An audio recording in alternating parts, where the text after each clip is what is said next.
Buenos días, nuestro grupo está conformado por Jamer David Pérez y quien les habla, Franklin Pedrosa Feria. El día de hoy vamos a poner temas del sistema filosófico como es el irracionalismo, la fenomenología, la axiología, la doctrina de los valores, el historicismo, el estructuralismo y el neoescolatismo. Entonces, como primera instancia va a estar nuestro compañero Jamer, quien le va a hablar acerca de irracional. Como dijo nuestro compañero Franklin, voy a estar hablando sobre el racionalismo y otros. El racionalismo, lo irracional es lo no concebido por la razón, por el raciocinio de lo no expresado en contextos lógicos. El término irracional se emplea generalmente para nombrar la corriente filosófica idealista que niega la capacidad de conocer la verdad y predomina la prioridad del instinto, de la fuerza ciega inconsciente, de la intuición también. Esta corriente está representada por Schopenhauer, Nietzsche, Bergson, James, Dewey y otros. Este movimiento del racionalismo está muy difundido en la filosofía reaccionaria contemporánea y está también penetrado hasta inclusive en la ciencia como la rama de la biología, la psicología, de la sociología que se oponen al marxismo, al materialismo y hasta la variedad de idealismo que admiten, por poco que sea, la posibilidad de un conocimiento racional.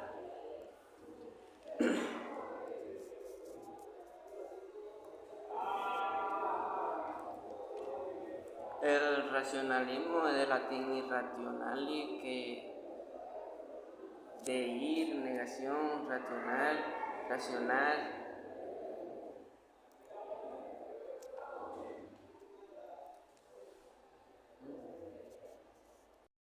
Inaccesible a la razón, al pensamiento, inexpresable en el contexto lógico. El término irracional se emplea para caracterizar, como lo venía diciendo, la corriente filosófica que niega el papel de la razón en el conocimiento. Bueno, ahora vamos a hablar sobre la fenomenología, la cual es el estudio de los fenómenos. Esta palabra se compone de la base griega fenomenon, que significa fenómeno, y lo que se manifiesta, lo que se muestra, y logos, estudios, tratados. Como tal, la fenomenología es una corriente idealista subjetiva dentro de la filosofía, que se propone el estudio y la descripción de los fenómenos, de la conciencia, o dicho de otra manera, de las cosas tal y como se manifiesta y se muestra en esta.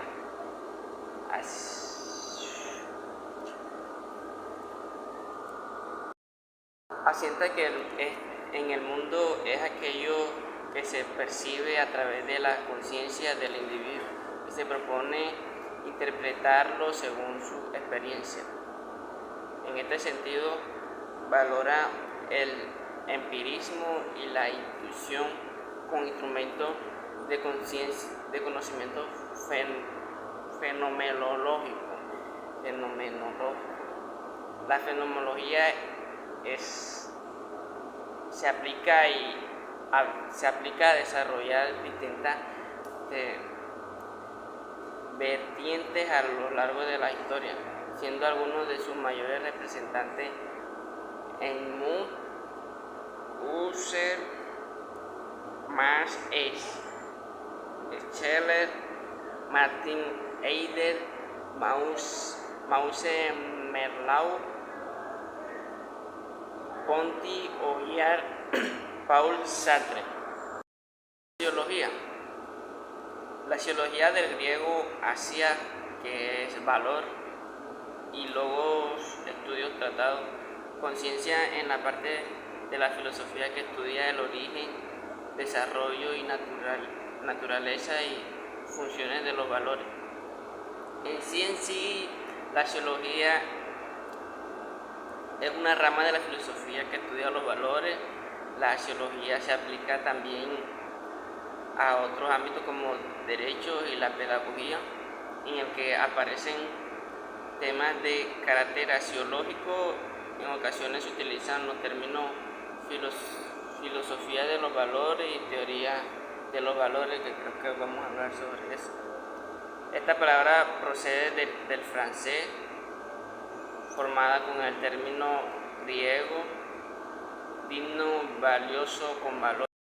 Bueno, ahora vamos a hablar sobre la fenomenología. Que la fenomenología es el estudio de los fenómenos. La palabra se compone de las voces griegas phenomenon, que significa fenómeno, lo que se manifiesta, lo que se muestra, y logos, estudios, tratados. Como tal, la fenomenología es una corriente idealista, subjetiva y dentro de la filosofía que se propone el estudio y la descripción de los fenómenos de la conciencia. Ahora vamos a hablar acerca de la teoría de los valores, pero primero hay que describir qué es un valor. Valor es un concepto amplio que se puede referir a una cualidad, una virtud o un talento personal, al coraje o al descaro de una persona, a la importancia, el precio o la utilidad de algo, así como un bien o la validez de una cosa. Como tal, proviene del latín valor, valoris. En este sentido, como valor se puede designar la cualidad o virtud atribuidas a una persona que influyen en que ser apreciada o considerarse de la siguiente manera. Es decir, pueden tratarse de un talento especial, de firmeza, de coraje y valentía de las acciones, de una actitud del ánimo para enfrentarse a empresas riesgosas, o puede sencillamente emplearse en sentido despectivo, con osadía o con desvergüenza. Como valor también se denomina la importancia, utilidad, significación o validez de lo que atribuimos a una cosa, ya sea una acción, una idea, una palabra o un ser. A pesar que en la antigüedad son tratados el significado de los conceptos como la belleza, el bien, el mal, lo correcto y lo incorrecto, etc., por la llamada filosofía práctica, y que el término axiología proviene del término axiolo, merecedor, digno, valioso, y logo, fundamentación, concepto, no es hasta, digamos, el siglo XIX y el siglo XX, el principio del siglo XX, que se introdujo la palabra de valor, o se dio en torno a la teoría del valor. El primer uso técnico que se le da a la noción de valor es el ámbito de la economía política. Tenemos pensadores como Adam Smith, 1723 y 1790, y David Ricardo, 1772 y 1823. De allí es que pasa al lenguaje filosófico, a ciertas nociones de la filosofía del Emmanuel Kant, 1924 y 1804, como el término where, que se conoce como prototeoría de los valores, pero el filósofo que más utilizó la terminología con lo que acabaría de instrumentarse en la teoría de los valores fue Friedrich Nietzsche, 1844 y 1900. Para este pensador, los valores tienen su origen en la voluntad de poder y ser falsos, puesto que son convencionales admitidas para la supervivencia de los débiles. La historia es una dinámica de creación y aniquilamiento de valores y proclama la necesidad de la transmutación de los valores, que permitía el surgimiento de una nueva cultura humana o sustitución de la civilización llamada cristiana. Ahora, ¿cuáles son esos elementos a tener en cuenta en el análisis filosófico del valor, del concepto valor? o sobre cuáles de ellos recae el mayor peso dentro del concepto. O una pregunta también, ¿qué diferencia existe entre el concepto general del valor y los conceptos particulares de cada zona o dominio axiológico? O, para ser más preciso, ¿cómo conceptualizar los valores pertenecientes a las zonas axiológicas específicas o algunas zonas axiológicas específicas? Lo que se pretende analizar con cada uno de los elementos que conforman el concepto de valor, en este caso, para dar aclaración acerca de la doctrina de los valores, es una interrelación, así como las diferencias más notables entre el concepto general del valor y los conceptos particulares de cada uno o el dominio axiológico. Si hacemos un análisis del concepto general del valor, podemos obtener que cuando se habla de valor se hace referencia de manera explícita o implícita a estos elementos. Primero, objetivos, procesos o fenómenos. Segundo, propiedades de los objetos, procesos o fenómenos. Tercero, criterio axiológico general. Cuarto, significación de las propiedades de objetos, procesos o fenómenos. Igualmente, el valor es algo con que la persona nace. Es decir, la dignidad humana no es otra cosa que el respeto de cada ser humano merece, tanto de los demás como de sí mismo. Pero el solo hecho de pertenecer a una especie, independientemente de su raza, sexo, edad, afiliación política o religiosa, profesión, utilidad como persona en la sociedad, calidad de vida o cualquier otro elemento cuantificable que pueda dar a la clasificación y diferenciación entre las personas. Siempre se debe tener presente que la dignidad humana es el fundamento a que la persona pueda vivir feliz y en armonía social. Tenemos ahora qué es el estructuralismo. No es más que un enfoque de las ciencias sociales surgido en la segunda mitad del siglo XX, es decir, década de 1950. En este enfoque se pretende estudiar las estructuras que confieren significado dentro de una determinada cultura. Es especialmente aplicado a los estudios de la lingüística y la antropología. Lévi-Strauss es considerado el padre del estructuralismo. Si bien es cierto que este basó su propuesta en los trabajos previos de Ferdinand Saussure en el área de la lingüística, es lo que desarrolla nuevas teorías sobre los signos y la semiología. Al aplicar estos principios de la antropología, Lévi-Strauss, que hace que la antropología se separe o se aleje del concepto de la historia para enfocarse en el análisis de las estructuras significantes, a este caso él le llamó antropología estructural. Así, para los estructuralistas, dentro de las expresiones culturales que subyacen en estructuras y mecanismos de significados rígidos, siempre esté presente. Tenemos también que como Lévi-Strauss en 1973 considerado el estructuralismo como, él consideró el estructuralismo como una construcción racional del pensamiento, a saber, el análisis o razonamiento de un fenómeno para determinar ya sea su apariencia, componentes y coherencia. Tenemos varios representantes de estos movimientos como Roland Barthes, 1915 y 1981, Michel Foucault, 1926 y 1984, Jacques Lacan, 1901 y 1981, Lewin and Troxler, 1918, y ahí está también Jacques Derrida, 1930. Ahora vamos a hablar de neoescolástica. Pero primero tenemos que saber qué es escolástica. Esta proviene del latín scholasticus, que deriva del griego axosatikos, significa que pertenece a una escuela. Se trata de una corriente teológica y filosófica de base platónica y aristotélica, combinada con la sabiduría de la revelación cristiana. Esta corriente predomina durante toda la mitad de la Edad Media y dio origen aún a las universidades. Tenemos ahora las características de esa escolástica.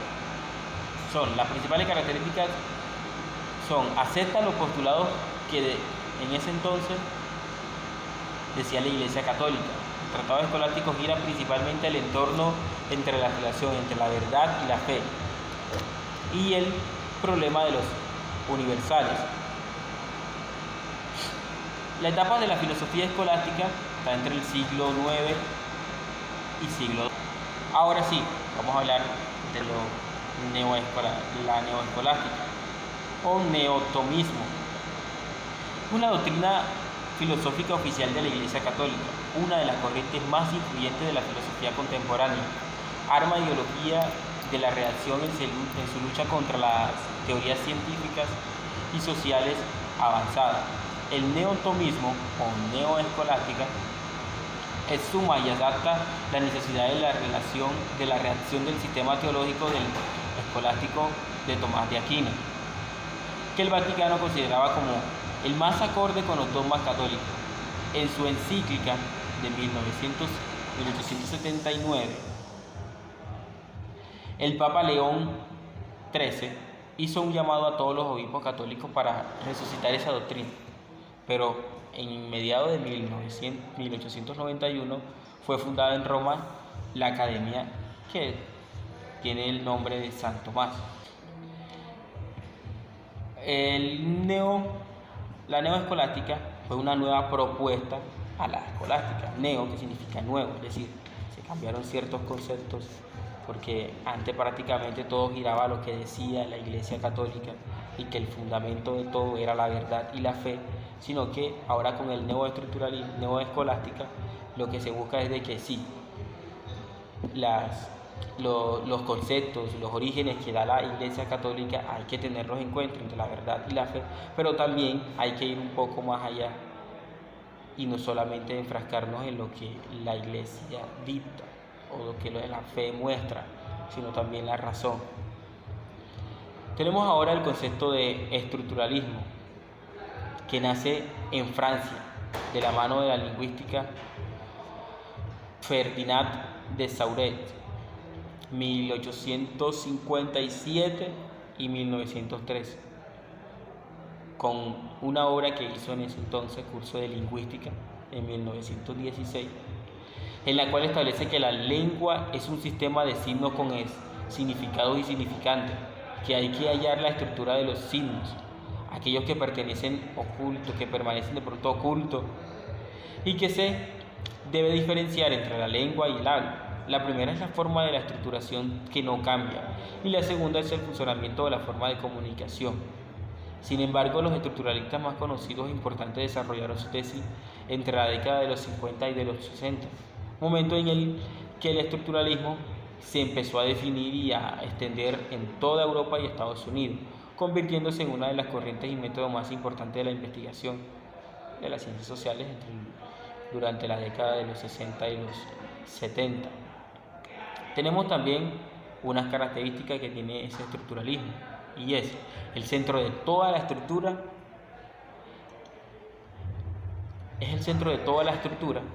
por así decirlo, y es innata a nosotros.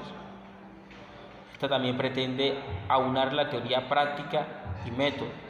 El estructuralismo pretende descubrir las estructuras que se esconden y fundamentan toda realidad. La realidad que tiene una naturaleza simbólica. Busca también las estructuras que subyacen en nuestros inconscientes. Todas las estructuras y sociedades tienen la misma mentalidad, es decir, comparten estructuras. Es antihumanística. Bastante importante este concepto. El ser humano es una construcción histórica. Es ahí que el estructuralismo siempre busca construir, formar al ser humano desde su mentalidad y el porqué de las cosas, siempre llevando una estructura. Por último, tenemos el término de historicismo, que designa, en este caso, el sentido de lo histórico, como obvio. Sostiene que la naturaleza de los seres humanos y de los actos solo se pueden entender considerándolo como parte integral del porvenir de la historia y de un proceso histórico que es continuo. Ahora, ¿pero qué es?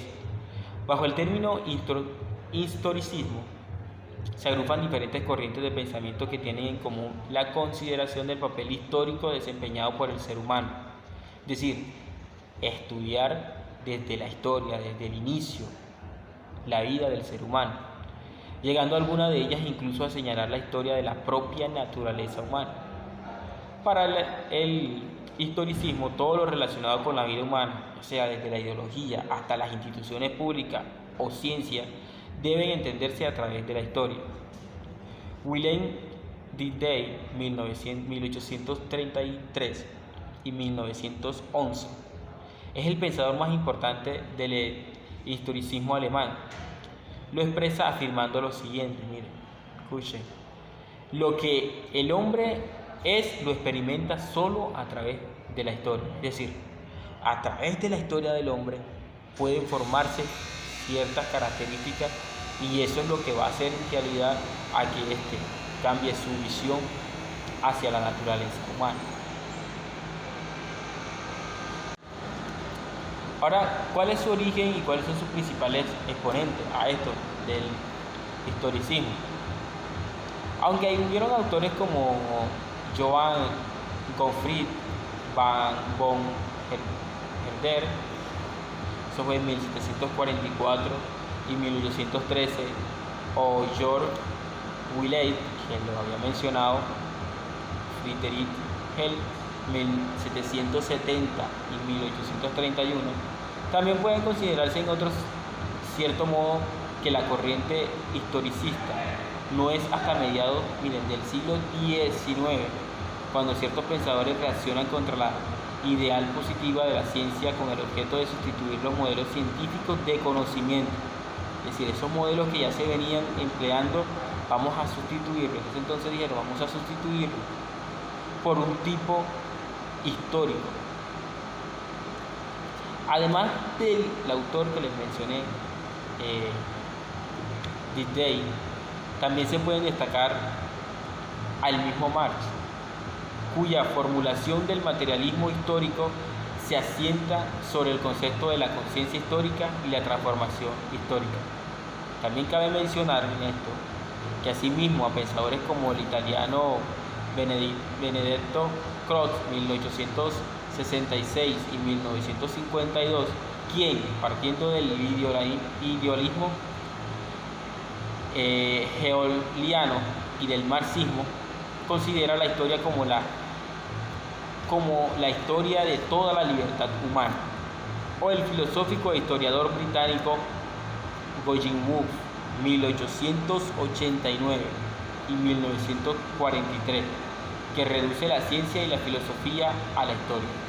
Es decir, sin una historia no hay el porqué de las cosas. Es lo que realmente el historicismo trata siempre de marcar, de que a pesar de ciertas circunstancias que se puedan atravesar, el hecho de poder aprender algo nuevo, hay que aprenderlo siempre desde la historia, desde sus inicios, el porqué de tal cosa. Estos eran todos los temas que nos tocaron. Entonces, gracias.